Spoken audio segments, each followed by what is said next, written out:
Hello friends, आपका स्वागत है मेरे चैनल पे। तो आज मैं आपके साथ कुछ इम्पॉर्टेंट इन्फॉर्मेशन लाया हूँ, जिसमें मैं आपके साथ शेयर करूँगा डिफरेंट एडवर्टाइजमेंट जो आपके बहुत काम आने वाले हैं। यानी अगर आपने एमएससी केमिस्ट्री की हुई है या आप केमिस्ट्री से बिलोंग करते हैं या किसी भी सब्जेक्ट से आप बिलोंग करते हैं और आपने बीएससी एमएससी की है और आपका अगर टीचर बनने का सपना है, तो बहुत ही अच्छी अपॉर्चुनिटीज़ हैं जो आपके सामने अब आ चुकी हैं। या ये कह सकते हैं कि बहुत ऐसी गवर्नमेंट जॉब है जिनमें अब आप अप्लाई कर सकते हैं और उनके फॉर्म निकल चुके हैं। तो आज की ये वीडियो इसी रिगार्डिंग है, जिसमें मैं आपके साथ शेयर करूंगा कि किस जगह के फॉर्म निकल चुके हैं टीजीटी पीजीटी पोस्ट के लिए और क्या उनकी रिक्वायरमेंट है। तो सबसे पहला जो फॉर्म है आप देख सकते हैं, ये है उत्तर प्रदेश माध्यमिक शिक्षा सेवा चयन बोर्ड की तरफ से, यानी ये यूपी पीजीटी का फॉर्म है, क्योंकि आप यहाँ पे देखेंगे प्रवक्ता लिखा हुआ है। तो इसका मैं अगर आपको बताऊं तो इसकी जो तिथि स्टार्ट होने वाली है, यानी स्टार्टिंग डेट है वो 9 तारीख से आप ये फॉर्म भर सकते हैं और जो लास्ट डेट है भरने की वो 3 जुलाई है, यानी 3 जुलाई तक आप भर सकते हैं।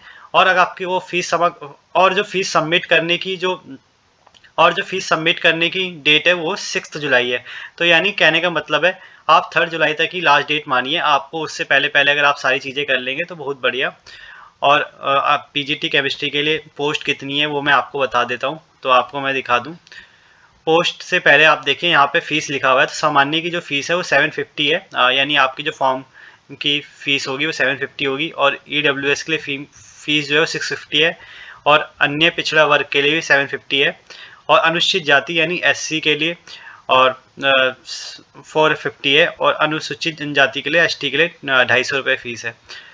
अब इसमें देखिए आपको पहले रजिस्ट्रेशन करना पड़ेगा, फिर ये फॉर्म भरना पड़ेगा। इसके लिए अगर आपको मैं रिक्वायरमेंट बता दूं तो आपको देखिए इसके लिए अगर मैं आपको पेपर पैटर्न बताऊं तो देखिए इसमें जो एक रिटन टेस्ट होगा 425 मार्क्स का, और एक इंटरव्यू होगा 50 मार्क्स का, और बाकी 25 मार्क्स आपके अदर्स मार्क्स है, जिसमें आपके इंडिविजुअल अचीवमेंट को काउंट किया जाएगा। और अचीवमेंट में इन टर्म्स आपके पास बीएड है तो आपको उसके 5 मार्क्स मिलेंगे, अगर आपके पास पीएचडी है तो उसके आपको 10 मार्क्स मिलेंगे, अगर आपने कोई नेशनल स्पोर्ट्स खेला हुआ है तो उसके 5 मार्क्स मिलेंगे। तो ऐसे करके जो आपके टोटल मार्क्स है वो 25 काउंट है, तो वो मार्क्स आपको मिल सकते हैं अगर आपके पास कुछ भी चीज़ है इन सब में से। तो ये क्या क्या है तो आप देख लीजिए, ये एमएड है, बीएड है, या किसी राष्ट्रीय स्तर में आपने खेला हुआ है वो है, या आप पे डॉक्टरेट की डिग्री है।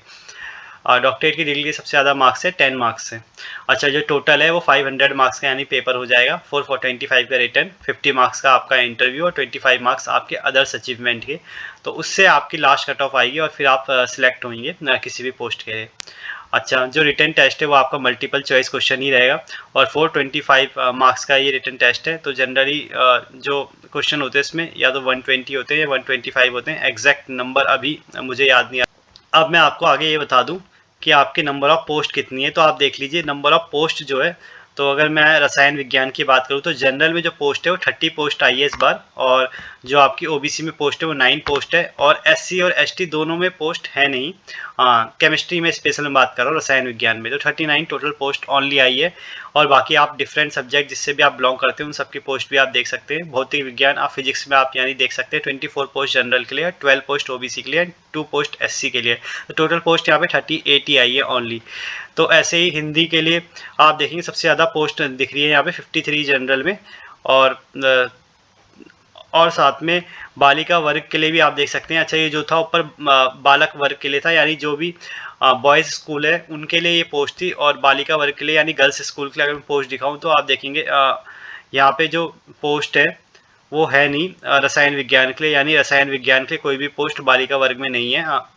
पर भौतिक विज्ञान में सिर्फ एक पोस्ट है जनरल के लिए, और ओबीसी के लिए एक है। तो ये चीज़ें अगर आप देखेंगे तो नंबर ऑफ पोस्ट आपको पता लग गई है, फॉर्म की डेट पता लग गई है, और आपको मैं एलिजिबिलिटी बता दूँ तो इसमें सिर्फ आपको एमएससी चाहिए, आप उस सब्जेक्ट से पोस्ट ग्रेजुएट होने चाहिए जिस भी सब्जेक्ट से आप ये फॉर्म भर रहे हैं। मैं आता हूँ सेकंड फॉर्म की तरफ, जो द्वारा यूपी की तरफ से निकला है, और ये यूपी टीजीटी के लिए प्रशिक्षित स्नातक शिक्षक। इसमें भी सेम डेट है, स्टार्टिंग डेट 9 जून, और जो लास्ट डेट है 3 जुलाई है, और फीस भरने की डेट है 6 जुलाई। तो आप देखेंगे, और जो सबमिट करने के लिए फॉर्म की डेट वो भी 9 जुलाई है। तो वैसे मैं आपको बोलूँगा आप 3 जुलाई ही याद करके रखिए, क्योंकि जिससे कि आपका जो फॉर्म है वो टाइम पे भर जाए और सारी चीज़ें टाइम पे हो जाए, क्योंकि लास्ट वक्त में क्या होता है वेबसाइट सही से काम नहीं करती है। फिर मैं वही सेम आपको ये बता दूं पेपर पैटर्न इसका क्या रहेगा। उससे पहले फीस आप देख लीजिए, सेम फीस रखी गई है, 750 फीस ही है अनारक्षित के लिए यानी जनरल के लिए, और AWS के लिए जो फीस है 450 है, एंड देन OBC के लिए भी 750 है, एंड SC के लिए 450 एंड ST के लिए 250।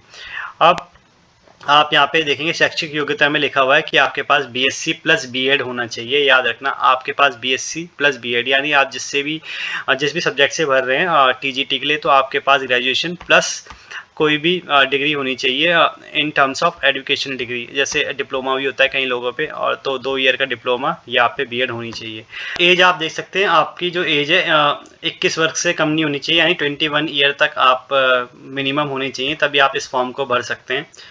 और साथ में अगर मैं आपसे ये बोलूं कि क्या इसकी मतलब एग्ज़ाम पैटर्न रहेगा, तो देखिए इसमें जो एग्ज़ाम पैटर्न है इसमें सिर्फ रिटर्न होगा आपका, और उसमें सिर्फ MCQ क्वेश्चन होंगे, और 125 क्वेश्चन पूछे जाएंगे, और हर क्वेश्चन 4 मार्क्स का होगा, यानी 4 मार्क्स का आपका क्वेश्चन होगा, यानी टोटल जो आपके मार्क्स है वो 500 के बनेंगे। तो इसमें एक चीज़ जो इम्पोर्टेंट जानने की है वो ये है कि जो इसमें सिलेक्शन होगा ओनली मेरिट बेस में होगा, यानी आप रिटर्न के बेसिस में ही सिलेक्ट होंगे, इसमें आपका कोई भी इंटरव्यू नहीं है। तो TGT में अच्छी बात है कि कोई भी इंटरव्यू नहीं है, आप सिर्फ रिटर्न से ही जॉब पा सकते हैं।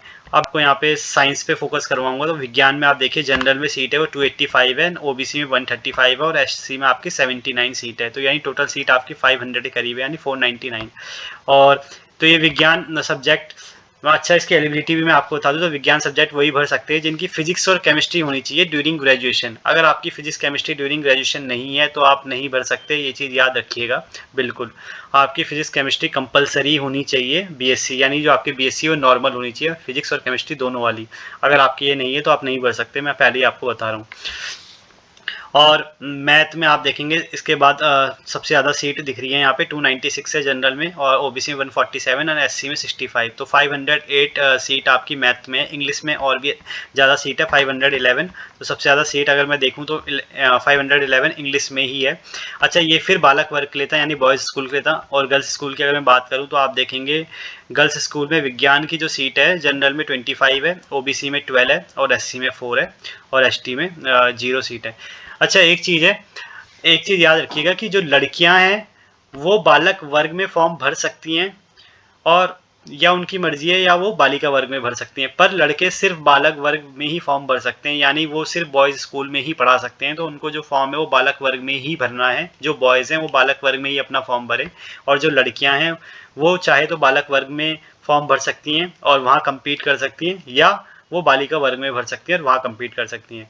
और एक और चीज़ मैं आपको बता दूं लड़कियों को कि आप दोनों में से सिर्फ एक ही चीज़ सिलेक्ट कर सकती हैं। अगर आपने बालक वर्ग सिलेक्ट किया तो आप बालक वर्ग की कट ऑफ में ही कम्पीट करेंगी, आप बालिका वर्ग में कम्पीट नहीं करेंगी। तो यानी अगर आपके मार्क्स बालक वर्ग में ठीक नहीं आए या नहीं बने, तो ऐसा नहीं है कि आपके मार्क्स बालिका वर्ग में काउंट हो जाएंगे, ऐसा बिल्कुल भी नहीं होगा, क्योंकि ज़्यादातर केसेस में देखा गया बालिका वर्ग की कट ऑफ कम आती है, ज़्यादातर सब्जेक्ट में, हर सब्जेक्ट में नहीं, ज़्यादातर सब्जेक्ट में। तो ऐसा मत समझना कि आपके कम मार्क्स आए तो आप बालिका वर्ग में काउंट हो जाएंगे, ऐसा बिल्कुल भी नहीं होगा। तो इसीलिए आप सोच समझ के फॉर्म भरिएगा कि आपको कौन से कॉलेज के लिए फॉर्म भरना है, बॉयज़ स्कूल के लिए या गर्ल्स स्कूल के लिए।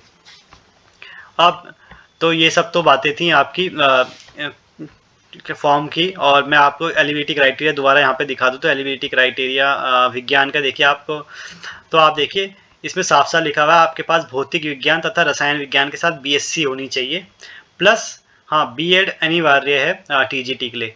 सॉरी, मैं बताना भूल गया था कि TGT के लिए आपकी B.Ed अनिवार्य है, और साथ में आपके पास यानी फिजिक्स और केमिस्ट्री होनी ही चाहिए BSc में, तभी आप साइंस का फॉर्म भर सकते हैं। अब आते हैं थर्ड फॉर्म पे, जो कि निकला हुआ है उत्तर प्रदेश की तरफ से ही, और ये उत्तर प्रदेश राज्य विद्युत उत्पादन निगम लिमिटेड से UPR VUL भी कहते हैं इसको।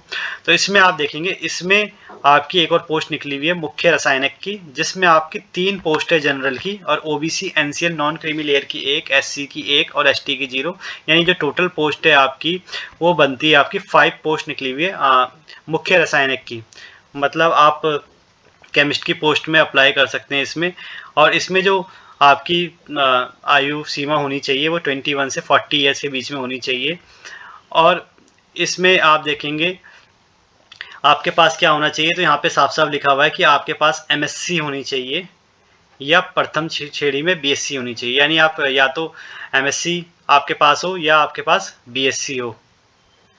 साथ में सेकंड जो वो एडिशनल क्वालिफिकेशन मांगी गई है या रिक्वायरमेंट मांगी गई है कि आपने किसी भी बिजली घर या कोयला रासायनिक में परीक्षण कम से कम 5 वर्ष का परीक्षण किया हो, तभी जाके आपको ये पोस्ट मिलेगी। यानी आपको एक्सपीरियंस नीडेड है यहाँ पे 5 साल का, तब जाके आप इस पोस्ट पे एलिजिबल है। 5 पोस्ट है टोटल, जनरल की 3 है।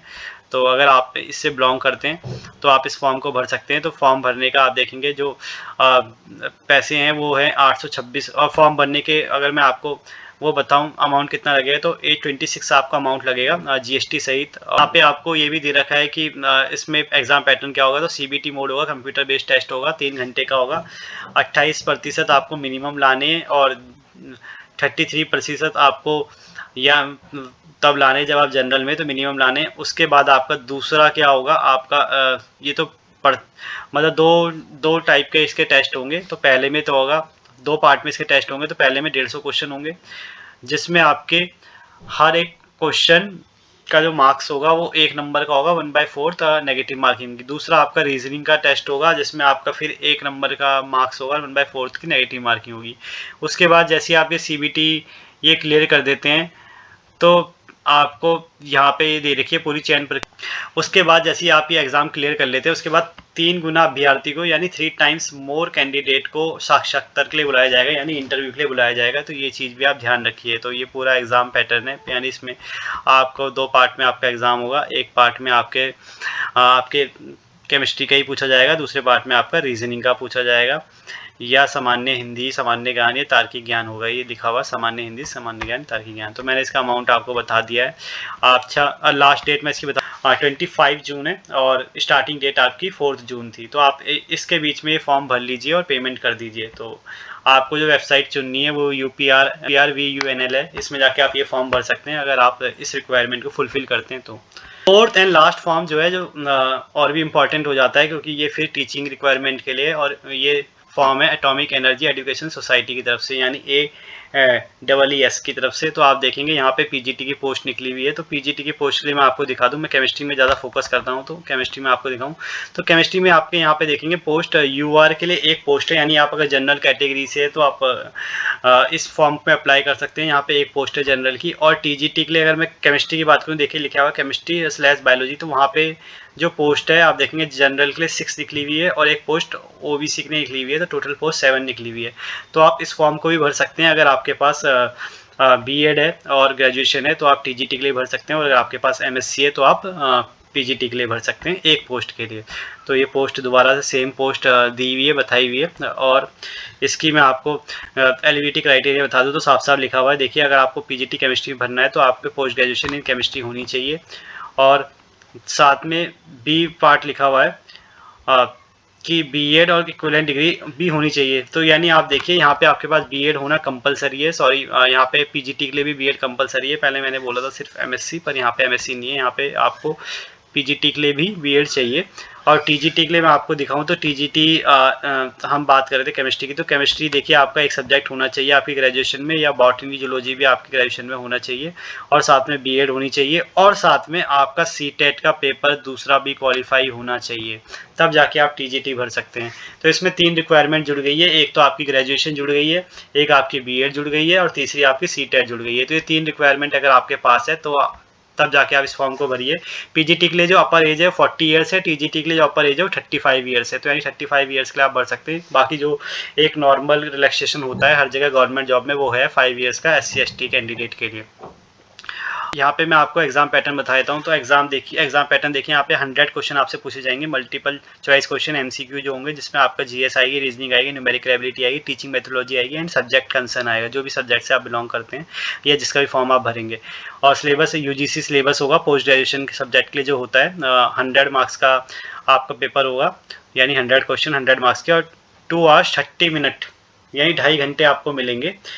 यानी 150 मिनट में आपको 100 क्वेश्चन करने, पर नेगेटिव मार्किंग एक भी नहीं है। और टीजीटी की बात करें तो टीजीटी में भी वही सेम 100 क्वेश्चन है, 150 मिनट्स आपको मिलेंगे, नो नेगेटिव मार्किंग, और सिलेबस इसका वही है जो यूजीसी के द्वारा ऑथराइज है टीजीटी के लिए। तो सिलेबस मतलब ऐसे स्पेसिफिक दे नहीं रखा, पर बता रखा है। अब आप देखेंगे इसके बाद इंटरव्यू है। इंटरव्यू इसके बाद देखेंगे इंटरव्यू है, जिसमें तो इंटरव्यू में देखेंगे आप जो कैंडिडेट कितने बुलाए जाएंगे। तो अगर एक ही वैकेंसी है तो 5 टाइम्स बुलाए जाएंगे, 2 वैकेंसी के लिए 8, 3 के लिए 10 और 4 के लिए 12 और 10 से ऊपर वैकेंसी है तो उन सब के लिए आपके एक मेथड बता रखा था, उस हिसाब से नंबर ऑफ कैंडिडेट बुलाए जाएंगे इंटरव्यू के लिए। अब मेन चीज़ आ गई कि ऑनलाइन एप्लीकेशन फॉर्म कब से स्टार्ट है, तो 23 स्टार्ट हो गया था ये मई में, और लास्ट डेट 12 जून है, यानी 2 दिन बाद ही है, तो इसे आप जल्दी भर लीजिएगा। जो आपकी फॉर्म की कॉस्ट है वो मैं आपको बता दूँ, तो 750 है UR के लिए और जनरल के, बाकी SC ST के लिए ये फॉर्म फ्री। आई होप आपको ये वीडियो पसंद आई होगी और सारे नोटिफिकेशन के बारे में आपको पता लग गया होगा, और आगे भी ऐसी इन्फॉर्मेटिव वीडियो देखने के लिए और भी जॉब्स के नोटिफिकेशन जानने के लिए इस चैनल को सब्सक्राइब करें, वीडियो को लाइक करें और शेयर करें। Thank you.